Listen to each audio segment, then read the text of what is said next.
2 years ago I built a real board game based on a fictional game in the Kingkiller Chronicles by Patrick Rothfuss for my wife's Christmas present. We both loved the books, so they seemed like the perfect gift. The game is called Tack and has since been fleshed out into a full game that we can play in the non-fictional universe.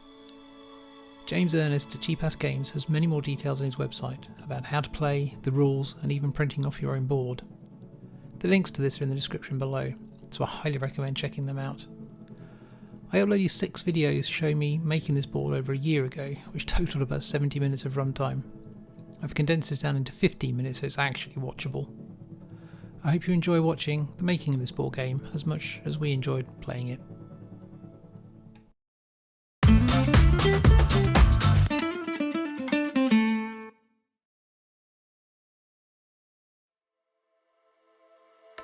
The thin maple I used for the board was quite warped when I got it, so I stuck it down to a piece of 9mm MDF, plenty of glue, and just to flatten it out, which made the cutting of it a lot easier as well.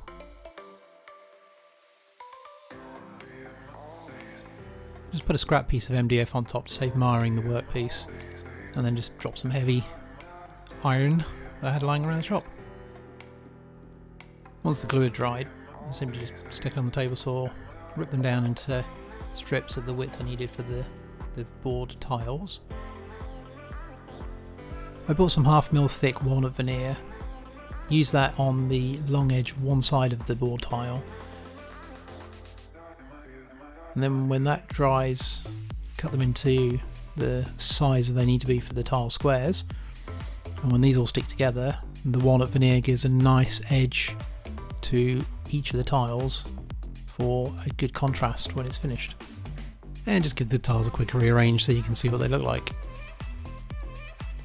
Then using one of the tiles as a guide, just cut the veneer into thin strips that then I'll glue to the edges that need it. And these were mostly on the tiles at a 90 degree to the one that I glued up earlier.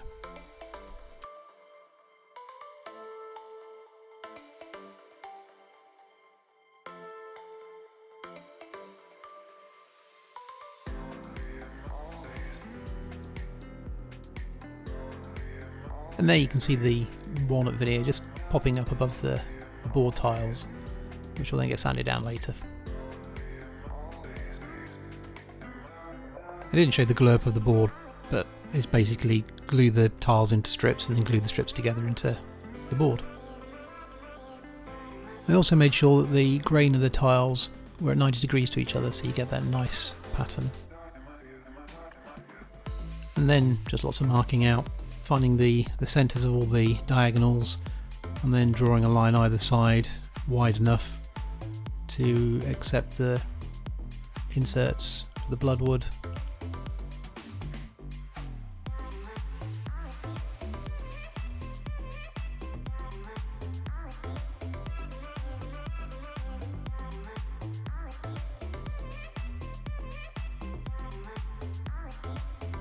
And then probably the most laborious part of this project was chiselling out all of the spaces for the inserts to go into.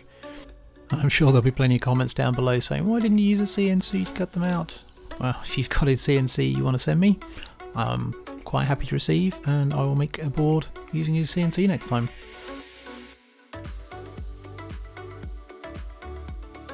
I think it probably took about an hour and a half, maybe 2 hours, with a few tea breaks in between to chisel all this out.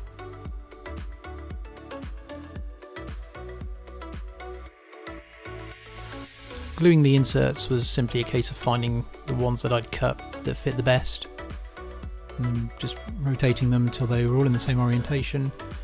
And I also drilled a small hole in the back, which you didn't see in this video, so that when I got one stuck I could poke it out with a drill bit from the other side.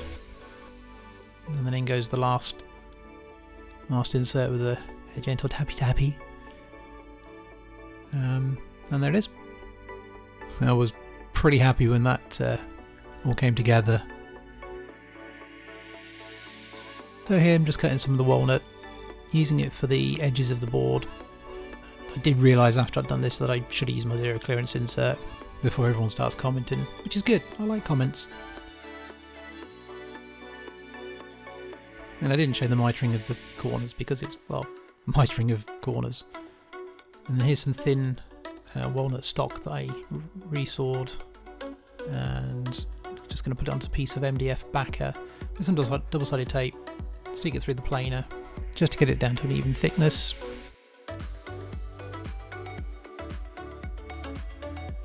And then I did the same with 3 other pieces, book matched together, which I had to remember to do.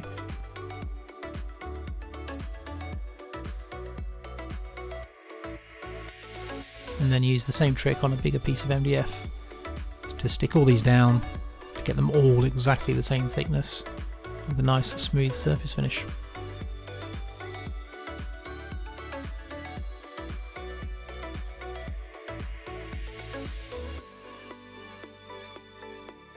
And when they came out the planer, the book match pattern looks absolutely fantastic. Shame I wasn't doing a panel that big. And now just using some masking tape to hold all the joints together on the back. I can flip it over, whack some glue in the joints, and then use more masking tape to hold it together and clamp it, which doesn't need a huge amount of force on this, just to hold it together. Get rid of some of the glue squeeze out.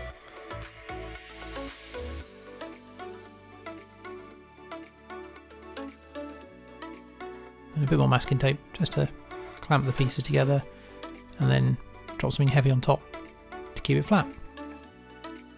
Sanding, skip. So here I'm just using a straight router bit, put a rabbet on the board edges that will then accept the back.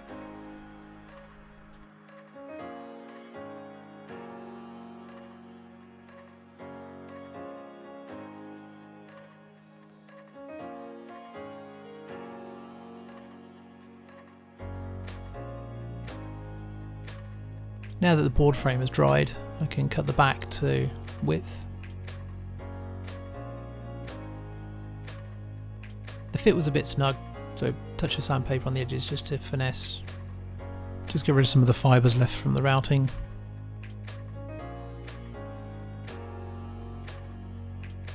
And there we go, a perfect fit.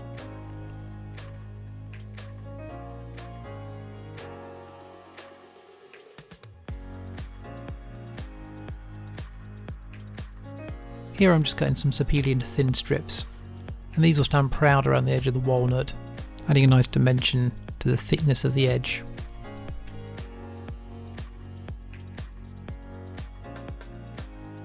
A quick miter on one of the corners, just double check that it is 45 degrees, and that just gets me started to get an indication of how long the pieces need to be. Just give them a rough trim.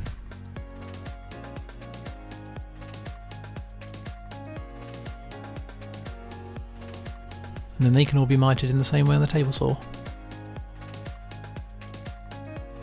And this is the profile I was aiming for on the sapele edges, basically 2 45-degree chamfers on the router table. Just put all those pieces through.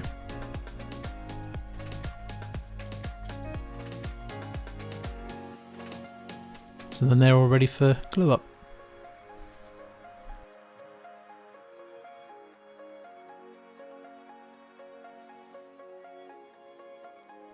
For the game pieces, or stones, I used some more of the sapele and cut them into 2 strips, and then set up a jig on my table saw to cut the pieces into tiles.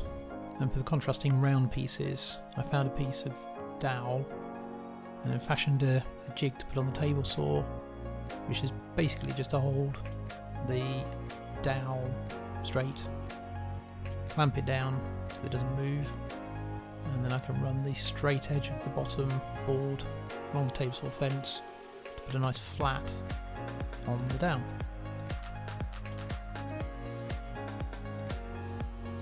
And the good thing about the jig as well is you can just adjust the fence, move it over, make the flat a little bit bigger if needed.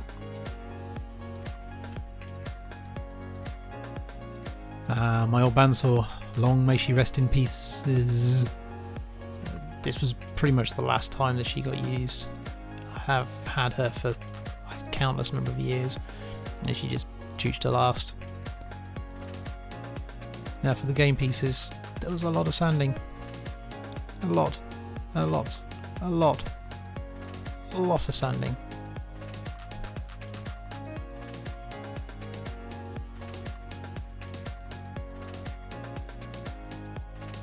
The box for the board is basically a mitered cornered box. So I'm just using the table saw to get the two sides of this board parallel, and then use the cross-cut sled to rough cut the boards to length. I didn't show it here, but I also cut them to exact length so that when I came to mark the centre with the marking gauge, I could find exactly the centre point to drill the finger hole. And here I'm just testing the different size Forstner bits that I have to find the right size for the hole.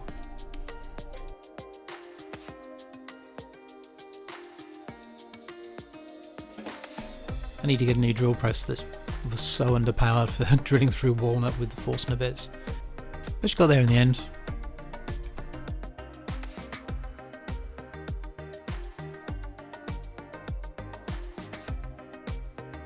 Yep, it's a hole. I shot this before I realised what I was doing with the camera placement, so yeah, you get two shots of cutting those boards right down the middle, and then using a quick 45-degree mitre sled that's just for these pieces, cut the ends to 45 degrees, and there's the sides of a simple box. I was going to spline the corners, but I ran out of time to get the project finished, so it ended up just being glued mitered corners, which is fine for an in-house project. And then using the same technique as before, using the straight cut router bit to put a rabbet along the bottom edge of the box,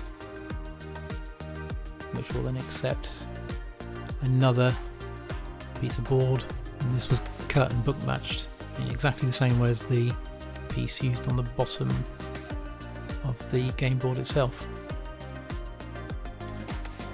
So here I'm just marking the widths for the base and trimming them from the table saw. Doesn't take long to get them to fit pretty accurately. A little bit of sandpaper to finesse the edges, and job's good.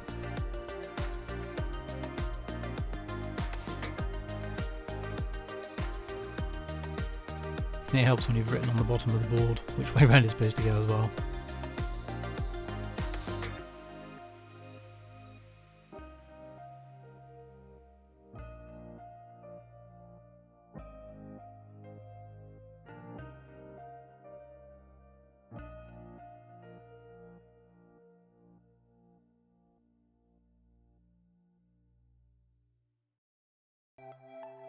And just a quick dry assembly of all the pieces just to make sure that things are looking right and the sizes are where they should be.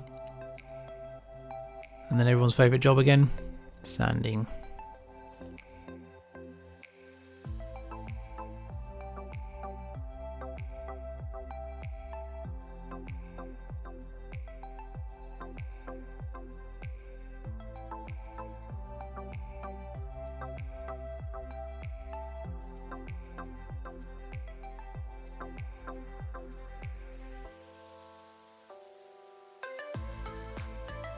So now that the game board is sanded, you can work out how deep to make the, get the board the right way around. Work out how deep to make the the rabbet for the board itself to sit into. And again, just using the router with the straight cut bit to cut the rebate. And it's time to glue the box together. Plenty of glue on the corners. These still need splines, but I'll come back to that in the future. And glue on the rebate. Fit the base in, and then chuck a load of clamps at it.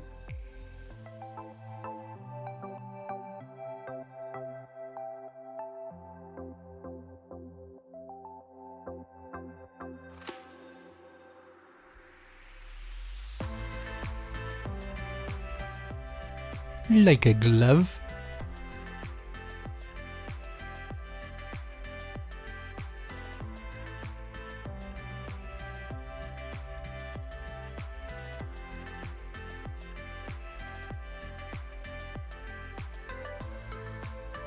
Just using a chisel and a piece of sandpaper on a square block of wood just to clean the corners. And then I gave the whole thing a couple of coats of General Finishes water-based top coat.